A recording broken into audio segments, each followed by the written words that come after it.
지금부터는 투자해놓은 시간 통해서 이슈별로 종목별로 투자 전략 한번 세워보겠습니다. 또 방금 막 나온 그런 따끈따끈한 이슈들까지 저희가 투자 전략 짚어보도록 할게요.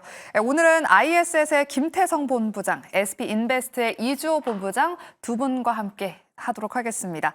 먼저 반도체 섹터 이야기부터 나눠보도록 할게요. 어제 저희가 삼성전자 오늘 정기 사장단 인사를 단행한다라고 말씀을 드렸습니다. 기존의 한종희 부회장 1인 대표 체제에서 이제 2인 대표 체제로 다시 복귀를 했는데요. 하지만 지금 주가는 별다른 반응을 보이지 않고 있습니다. 오히려 지금 낙폭을 더 키워나가면서 삼성전자 3% 넘게 밀리고 있고요. 56,300원 선에서 공방을 벌이고 있습니다. 김태성 본부장님, 네. 삼성전자 당분간은 반등을 기대할 모멘텀은 없을까요? 일단 삼성전자를 바라보는 시각 정말 다들 이제 희망적으로 바라보고 계시겠지만 팩트로 좀 말씀을 드리면 기술에 대한 변화가 없다면 주가가 굉장히 또 강하게 반등을 하기에는 굉장히 제한적일 수밖에 없다는 생각이 듭니다. 일단 첫 번째로는 오늘 굉장히 많은 인사 이동에 대한 이야기들이 좀 나오고 있어요. 하지만 이들이 과연 기술력에 대한 발전을 이뤄낼 수 있을까? 저는 없다라고 생각을 합니다. HBM에 대한 정확한 플래닝이 잡히지 않는다라고 하면 결국 짧은 이슈로 끝날 가능성이 높다라는 게 이제 첫 번째 고민인 것 같고요. 두 번째로는 아무래도 이제 전체적으로 반도체 업황에 대한 글로벌 시장의 지금 불신이 다시 좀 켜지고 있죠. 그러니까 기술에 대한 불신이라기보다는 이 부분은 칩스법에 대한 개선, 그로 인해서 아직 보조금을 받지 못했던 삼성전자, SK하이닉스 같은 경우에는 이대로 보조금까지 받지 못한다라고 하면 어떡하지? 라는 불신까지 좀 겹쳐진 것 같아요. 그래서 오늘 수급 자체가 장 초반부터 굉장히 약했고 그 흐름들이 제약바이오로 조금 넘어가면서 오히려 이제 시간이 가면 갈수록 반도체 IT가 조금 더 처지는 그런 모습이 아닐까라는 생각이 드는데요. 일단 시간을 두고 반도체 IT는 조금은 더 기다려 봐야 될 것 같습니다. 어떤 것을 HBM에 대한 어떤 일정을 좀 기다려 보면서 매매 전략을 그 이후에 짜도 괜찮지 않을까라는 의견. 대신 가격적으로 사실 매력 있는 건 저도 인정은 합니다. 하지만 강한 V자 반등에 대한 욕심은 조금 내려놔야 되지 않을까라는 의견 드리겠습니다. 네, 오늘은 또 이렇게 외국인의 거센 매도세에 삼성전자가 조정을 받고 있습니다. 당분간은 V자 반등을 기대하기는 어려울 것 같다라는 의견 들어봤습니다. 이렇게 오늘 삼성전자를 포함한 반도체 주가가 빠지고 있는 데는 트럼프 당선인 측이 바이든 행정부에서 지급하고 있는 반도체 보조금을 재검토할 수 있다라는 입장을 밝혔기 때문인데요. 이주호 본부장님, 여전히 트럼프 관련한 불확실성이 좀 가득한 것 같아요. 반도체는 당분간 뭐 삼성전자를 비롯해서 HBM 향수혜주들까지 당분간은 쳐다도 보면 안 되는 건가요? 네, 일단은 지금 뭐 트럼프에 대한 정책적인 이슈도 있지만 지금 뭐 여러 가지 이슈들이 다 겹쳤기 때문에 뭐 관세 부분도 있고요. 그리고 지금 중국에서 생산하는 그 범용 반도체 그 공급이 너무나 많다 보니까 이거에 대한 수익성 악화가 좀 가장 큰 원인이 아닐까 이렇게 생각을 합니다. 그렇기 때문에 지금 삼성전자랑 하이닉스랑 이렇게 동반 하락하는 이유 중에 하나가 결국에는 이제 앞으로의 수익성에 대한 부분이거든요. 물론 하이닉스 같은 경우는 HBM에 대한 기대감이 있습니다만 결국에는 그 범용 반도체에 대한 수익성 악화, D램과 낸드에 대한 부분들, 이 부분들이 결국엔 중국에서 공급을 많이 해서 지금 그 부분으로 인해서 수익성이 악화된다는 점, 이 점이 지금 주가 하방을 계속적으로 만들어가고 있다고 보시면 되겠고요. 지금 뭐 사실 이거를 뭔가 터닝할 수 있는 어떤 트리거가 될 수 있는 뭔가 나와줘야 되는데 그러한 모멘텀들이 부족하다 보니까 지금 트럼프의 계속되는 앞으로의 정책 방향성, 그 다음에 그런 여러 가지 불확실성 이런 것들이 다 더해지면서 주가가 지금 계속적으로 밀리고 있다 이렇게 좀 보시면 되겠고, 하이닉스 같은 경우도 마찬가지입니다. 결국에는 지금 HBM에 대한 실적에 대한 기대감은 있지만 앞으로 이게 계속 이어질지에 대한 불안감들, 이런 것들이 좀 주가 하방을 주도하고 있다고 보시면 되겠고, 뭐 확실한 건 이겁니다. 결국에는 D램과 낸드가 지금 하이닉스와 삼성전자 실적에 큰 비중을 차지하고 있고, 이 부분에 대한 불안감이 지금 주가를 반등하지 못하고 계속적으로 하락으로 이어가고 있게끔 만들어지고 있다, 이렇게 좀 보시면 좋을 것 같고요. 당분간은 이러한 흐름이 계속 좀 이어질 가능성이 높기 때문에 지금 뭐 비중을 늘리신다거나 아니면 뭐 이렇게 대응하시기보다는 조금 지켜보시면서 좀 진정될 때까지 어느 정도 조금 관망하시는 게 좋겠다라는 의견 드리고 싶습니다. 네, 트럼프 행정부에서 반도체 지원법을 폐기할 수 있다는 우려감에 우리 국내 반도체 기업들의 주가가 오늘 또 하방 압력을 받고 있습니다. 추가적인 이슈들을 한번 검토해 봐야 될 것 같고요. 그래도 하드웨어 쪽에 이렇게 지지부진한 반면에 AI 소프트웨어주들은 오늘 날아오르고 있습니다. 앞서 저희 생쇼에서도 편입됐던 폴라리스 AI는 지금 상한가에 안착을 했고요. 뭐 이스트 소프트 26%대, 폴라리스 오피스도 17%대, 그야말로 오랜만에 AI주들로 거센 훈풍이 불고 있는 것 같습니다. 이주호 본부장님, 네. 네이버의 주가도 오늘 20만 원 선을 회복했는데 당분간은 이렇게 AI 소프트웨어 쪽으로 수급이 좀 몰릴 것 같아요. 지금 이 시점에 신규 진입도 괜찮을까요? 지금 한 12시부터 1시가량부터 AI 소프트웨어 쪽으로 수급이 강하게 몰리고 있어요. 네, 이 정도로 좀 시장이 반응한다라는 것은 좀 네이버도 추가 상승 여력도 충분히 가능하다라고 생각을 합니다. 지금 뭐 가지고 계시지 않으신 분들도 좀 신규 접근하기에도 가격적으로 봤을 때는 나쁘지 않다. 물론 단기적으로 좀 상승폭이 크긴 합니다만 좀 주가를 전체적으로 봤을 때 굉장히 조정을 많이 받았거든요, 네이버는. 그렇기 때문에 사실 네이버가 이렇게 올라오는 이유가 뭐 여러 가지가 있습니다만 지금 뭐 관세에 대한 부분, 특히나 AI 소프트웨어 그룹들은 좀 자유로울 수 있다라는 점들, 그리고 뭐 이커머스에 대한 부분들, 그다음에 네이버에서 이번에 단24라는 컨퍼런스에서 지금 네이버 쇼핑과 관련된 그런 AI 기능 도입과 그 안에서의 이커머스 사업 구조 자체를 쿠팡과 비슷한 형태로 배송에 대한 부분까지도 염두에 두고서 바꿔가겠다라는 점이 지금 네이버의 주가가 강력하게 지금 반등이 나올 수 있는 그런 모멘텀으로 작용하고 있기 때문에, 물론 지금 뭐 AI 소프트웨어에 대한 부분들만 봤을 때는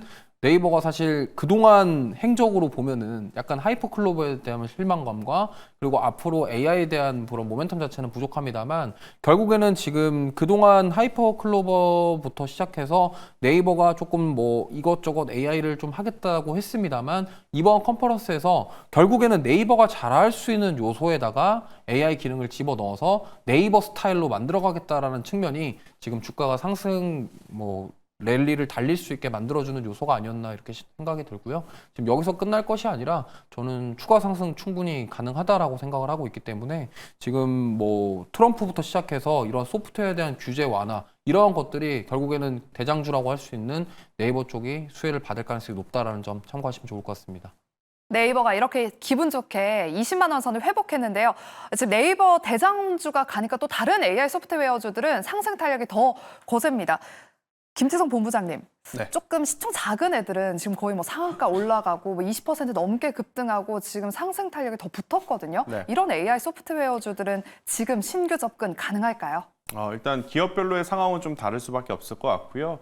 지금 전체적으로 AI 그 앞단에서 지금 움직여야 될 반도체 IT의 수급이 부족하죠. 그러니까 수급이 부족하다라는 것은 여기에 들어갈 자금이 지금 다른 쪽을 향해 가고 있는데, 그 다른 쪽이 지금은 AI 쪽으로 이제 선택이 된 것 같아요. 그러다 보니 그 기업들이 실제로 어떤 플랫폼을 가지고 있느냐 이게 중요한 게 아니라 단순히 AI 사업과 엮여 있느냐 엮여 있지 않느냐로 일단은 판가름이 나는 것 같아요. 오늘 같은 경우에는 테마적인 흐름이 굉장히 지금 강한 상황이라서 뭐 과거에 AI와 이제 엮였었던 기업들 모두가 지금 강한 흐름을 좀 보이고 있는데, 결국 이것도 계속 갈 수 있는 기업과 갈 수 없는 기업이 이제는 시차를 좀 둘 가능성이 저는 높다 생각이 들어요. 그래서 기본적으로 자체적인 플랫폼이라든지 자체적으로 LMN 기능을 가지고 있는 어떤 모델을 보유하고 있는 기업에 저는 집중을 하셔야 될 것 같고요. 앞선 코너에서 뭐 마음 AI 이야기를 하셨는데, 저도 마음 AI와 그리고 한길과 컴퓨터, 더존 비주얼, 그러니까 제가 지금 언급드리는 것들은 가능성이 아니고 할 것들이 아니고 실제로 그들이 가지고 있는 플랫폼과 언어 모델이 있기 때문에 저는 이쪽에 대한 관심도는 좀 지켜봐도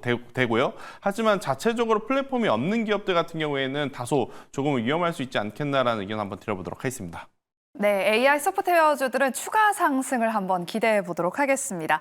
두 번째로는 제약 바이오 섹터 이야기 나눠보도록 할게요. 워낙 많은 개인 투자자분들이 포트폴리오에 이 제약 바이오 종목들을 많이 보유하고 계셔서 지금 고민이 되실 것 같습니다. 오늘 또 아이센스 같은 최근에 IR을 진행한 기업들이 IR 이후에 주가가 급락하는 모습을 보이고 있습니다. 혈당 측정기 전문 업체죠. 아이센스가 지금 15% 가까이 급락하고 있는데요. 뭐 알테오젠, 펩트론, 아이센스까지 기업 설명회 이후에 주가가 빠지고 있습니다. 김태성 본부장님, 네. 투자자들이 이럴 거면 IR 하지 말라 뭐 이런 이야기도 나오고 있거든요. 리가캠 바이오가 29일 금요일에 지금 기업 설명회가 예정되어 있습니다. 네. 제약 바이오 종목들 당분간은 조금 관망하는 게 좋을까요? 일단 관망이라기보다는 저는 적극적으로 공략할 종목군들이 더 많아지는 구간이 아닌가 싶어요. 그러니까 제약바이오는 그동안에 가장 좀 불편했던 이유는 고밸류에 좀 속해져 있지 않느냐라는 이야기였거든요. 하지만 가격이 빠진다라는 것은 이제 저밸류의 이제 매력도 가지고 있는 상황이라서 기업별로 좀 다르게 해석을 해야 된다. 최근에 일단 펩트론 같은 경우에는 우리가 에로를 기다렸죠. 하지만 에로에 대한 이야기는 이번 IR에서도 명확하게 나온 것이 없다 보니 당연히 실망감을 안길 수밖에 없고, 그러다 보니 이 비만 치료제 스마트 대포 관련해서 인벤티지랩이 오히려 지금 펩트론보다 더 좋은 시세를 내고 있는 상황. 아이센스도 마찬가지입니다. IR을 통해서 명확하게 가이던스를 지금 제시를 못한 그런 상황이라서 조정이 나오고 있는 그런 흐름인데, 저는 리가캠바이오는 조금 다르다라는 생각이 듭니다. 결국 이제 올 초에 굉장히 큰 에러를 했기 때문에 그에 따른 로열티는 지금 받을 가능성이 아니죠. 순차적으로 지금 받게 된다라고 하면 기업의 규모 자체는 이제 커지는 그런 상황이라서요. 리가캠바이오를 이들 기업과 조금 비교를 해서 보는 것은 다소 좀 불편할 수 있지 않겠나라는 생각이 들어서, 저는 원천 기술에 대한 문제가 없고, 그리고 해외 매출 쪽과 어떤 빅파마들과의 어떤 연결고리가 살아있는 쪽은 여전히 관심 있게 보셔야 된다. 그리고 장중에 저희 코너 들어오기 직전에 이제 알테오젠이 막 일어서기 지금 시작을 했거든요. 근데 알테오젠 같은 경우에는 제가 계속 말씀드리지만 30만 원이라는 가격대 밑으로 내려오게 되면 나도 이제 사야겠다라는 투심이 몰릴 수밖에 없는 지금 구간인 것 같아요. 그래서 알테오젠은 일단은 단기적인 어떤 물량 소화 기간은 필요하지만 그래도 저점에 대한 매수세를 좀 기대해 볼 수 있는 구간이 아닌가라는 의견 드려보도록 하겠습니다. 네, 우리 김태성 본부장님이 말씀해 주셨던 것처럼 알테오젠이 한 오후 1시를 기점으로 지금 주가가 다시 올라서고 있습니다. 31만 원 선까지 회복했다가 현재는 한 3%대 상승세를 보이고 있는데요. 제약 바이오의 투심의 바로미터가 되기 때문에 알테오젠 본격적으로 좀 추세를 돌릴 수 있을지 질문 드릴게요. 이주호 본부장님, 기술적 분석 차원에서 보면 장기간 박스권 흐름이 전망된다 이런 이야기가 있더라고요. 우리 본부장님의 의견은 어떠신가요? 일단 아까 말씀하신 것처럼 30만 원이라는 가격이 뭔가 네. 좀 상징하는 바가 좀 있는 것 같아요. 왜냐면 아래는 무조건 매수? 네, 뭐 밑꼬리가 달면서 30만 원만 가면은 계속 올라오는 모습을 봤을 때는 네. 일단은 그 30만 원 부근에서 지금 어느 정도 하방 경직성을 확보하려는 모습이 나오고 있는 것 같고, 이제 여기서 우리가 생각해 봐야 될 게, 그러면은 내가 여기서 매수를 하면은 과연 올라갈 수 있을까에 대한 부분인데, 이게 이제 좀 모호합니다. 왜냐면 여기서 지금 옆으로 횡보를 하면서 그 가격대를 계속 지켜주는 모습이 나올지, 아니면은 뭐 급하게 반등이 나올지 이거를 좀 체크를 해봐야 될 건데, 일단 추가적인 하락은 어느 정도 저는 제한적일 것이라고 생각을 해요. 하지만 그 알테오젠의 지금 몇 거래일 동안의 횡보를 보면요, 하루의 변동폭 자체가 굉장히 큽니다. 하루에 뭐 20% 이상 변동폭이 나온 적도 있고요. 평균적으로 뭐 15% 이상 변동폭이 나오고 있기 때문에 이거에 있어서 좀 부담이 되는 상황이긴 해요. 그렇기 때문에 물론 지금 30만 원대라는 가격으로 좀 기준을 잡고서 접근을 하시는 것도 저는 괜찮다라고 생각을 합니다만, 일단 내가 여기서 샀는데 바로 수익이 안 날 수도 있어요. 왜냐면 지금 어느 정도 급하게 가격이 내려왔기 때문에, 물론 V자 반등을 우리 많은 분들이 기대를 하고 계시겠지만 V자 반등이 나오기보다는 좀 옆으로 횡보를 하면서 어느 정도 좀 기간 조정이 나올 가능성이 있다라고 생각을 하거든요. 그러면 무슨 말이냐, 추가적으로 하락이 나올 수도 있겠지만 물론 반등이 나오기 전에 어느 정도 가격대를 지켜주는 모습, 그런 것들을 좀 확인하고 들어가셔도 늦지 않겠다라는 생각을 하고 있습니다. 물론 이제 변동성이 너무 크다 보니까 이제 30만 원이라는 그런 기준을 두고서 내려올 때마다 나는 여기서 사겠다 이런 전략을 세워보시는 것도 좋겠지만, 그래도 워낙 변동폭이 크기 때문에 30만 원이 갑작스럽게 무너지면서 또 급락이 나오면은 이게 당황을 하시면서 또 대응이 안 될 가능성이 있기 때문에 그런 점들만 좀 주의하시면서 조금 30만 원을 기준을 잡고 조금씩 모아가시는 전략 세워보시는 게 좋을 것 같습니다. 알테오젠의 이 30만 원 선이 참 중요한 가격대일 것 같습니다. 30만 원 선 잊지 마시고요. 일단은 하방 경직성은 다져가고 있는 구간이다라고 말씀을 해주셨습니다. 네, 그리고 또 12월 FOMC에서 연준이 또 한 번 금리 인하를 단행한다면 금리 인하의 또 대표적인 수혜 섹터가 이 제약 바이오입니다. 한번 다시 반등을 기대해 볼 수 있을 것 같은데요. 만약에 반등이 나온다면 비만 치료제 그리고 바이오텍, CDMO 중에서 어떤 쪽을 좋게 보고 계실지 먼저 김태성 본부장님. 네. 여쭤보도록 할게요. 오늘 비만 치료제 쪽이 반등세가 좀 먼저 나오고 있어요.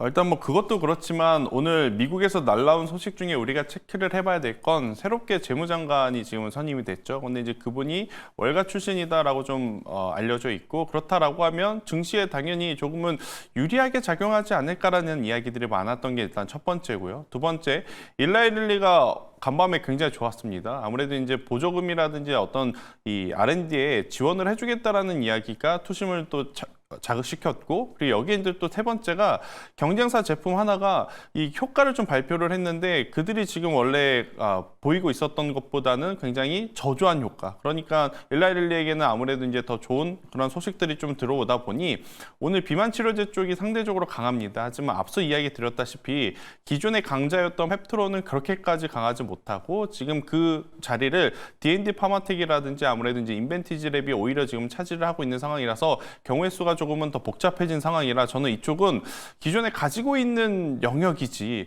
지금 없으신 분들이 너무 공격적으로 투자하기에는 일단 기준점 자체를 잡기가 조금 어렵지 않겠나라는 생각이 들어서요. 저는 비만 당뇨 쪽은 일단 보유자분들이 현명하게 조금은 더 유연하게 대응을 해야 되는 구간이 아닐까라는 의견으로 한번 드려보도록 하겠고, 임상 스케줄을 또 고려한다면 결국 한미 약품을 좀 보셔야 되는데 속도에 대한 문제는 좀 있을 겁니다. 그러니까 이제 우리나라 같은 경우에는 뭐 임상 2상에서 3상, 3상에서 또 안전체까지 가는데 시간이 워낙 걸리다 보니 그 지루한 시간을 견디실 수 있다면 당연히 한미 약품이 1순위가 될 수밖에 없지 않나라는 의견 한번 드려보도록 하겠습니다. 네, 그러면 세 번째로는 경협주와 재건주 투자 전략 짚어보도록 할게요. 지금 북미 정상회담 기대감에 오늘 장 초반부터 남북 경협주들이 지금 강세를 보이고 있습니다. 여전히 인디에프, 부산산업, 좋은 사람들 지금 상한가에 거래가 되고 있는데요. 이주호 본부장님, 2018년 북미 정상회담 때도 경협주가 어마어마한 상승 랠리를 펼쳤습니다. 그때를 다시 한번 재현할 수 있나요?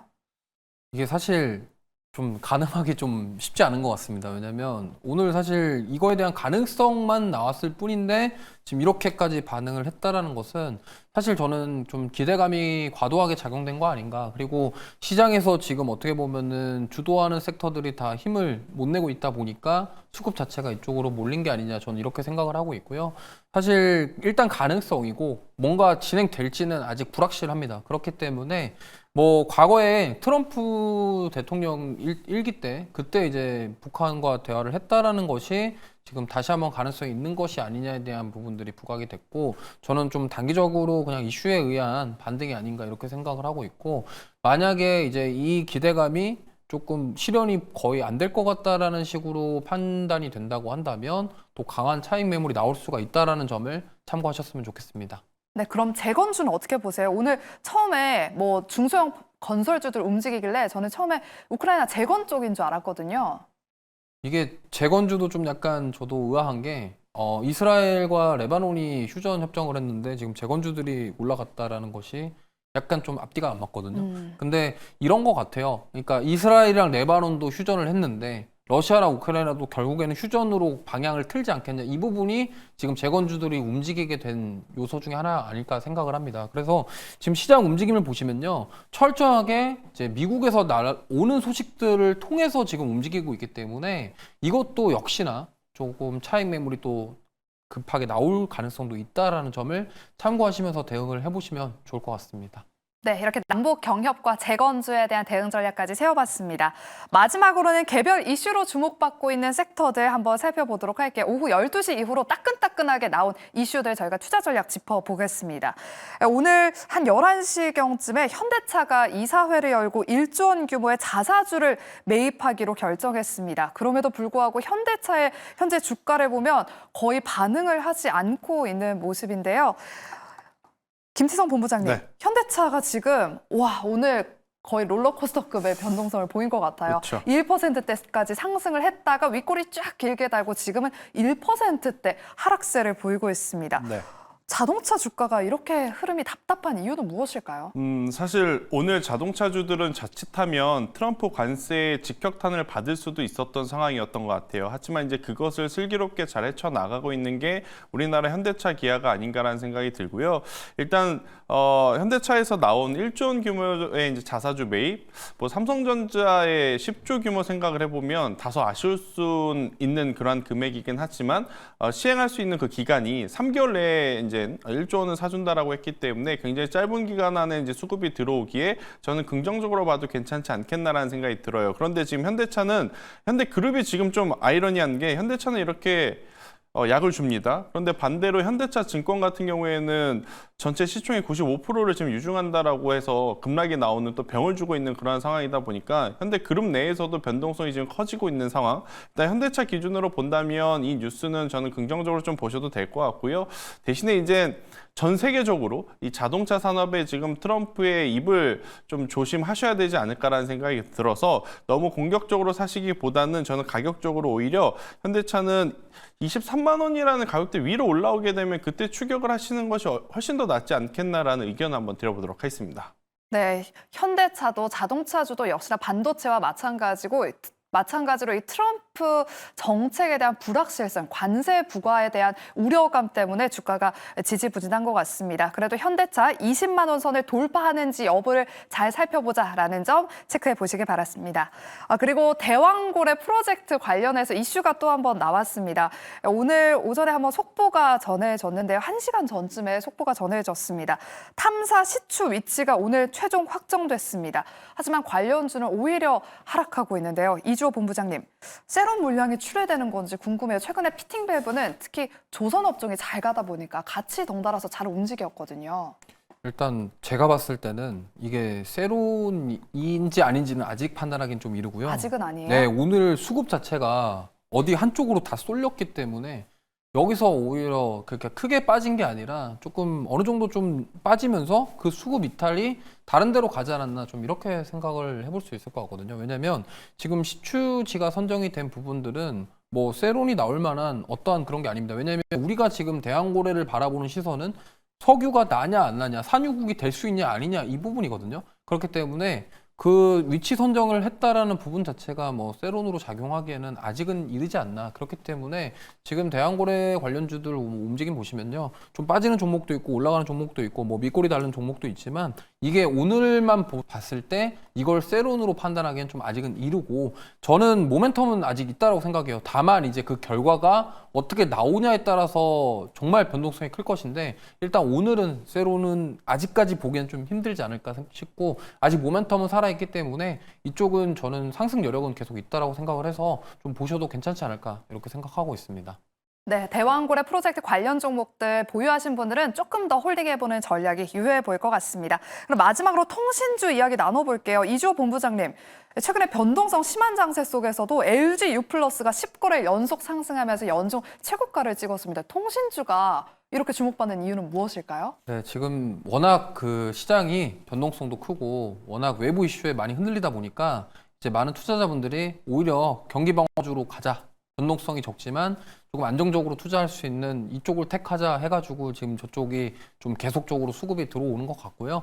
사실 통신주는 대표적인 경기 방어주입니다. 많은 분들이 알고 계시겠지만 워낙 변동성 자체가 크지 않는 그런 섹터군이기 때문에 어떤 피난처라고 생각을 하고 지금 뭐 또 연말을 앞두고 어느 정도 좀 피난을 하기 위해서 좀 이쪽으로 좀 상승세가 이어지지 않나 이렇게 생각하고 있습니다. 네, 이렇게 LG U+까지 경기 방어주 역할로 지금 시장에서 주목받고 있다라는 말씀 들어봤습니다. 이렇게 오늘도 두 분 통해서 정말 다양한 이슈들 또 종목별로 저희가 투자 전략 짚어봤습니다. 남은 오후장에서도 성공 투자하시길 바라겠고요. 저희는 내일 오후 12시 이 시간에 돌아오도록 하겠습니다. 함께해 주신 여러분 고맙습니다.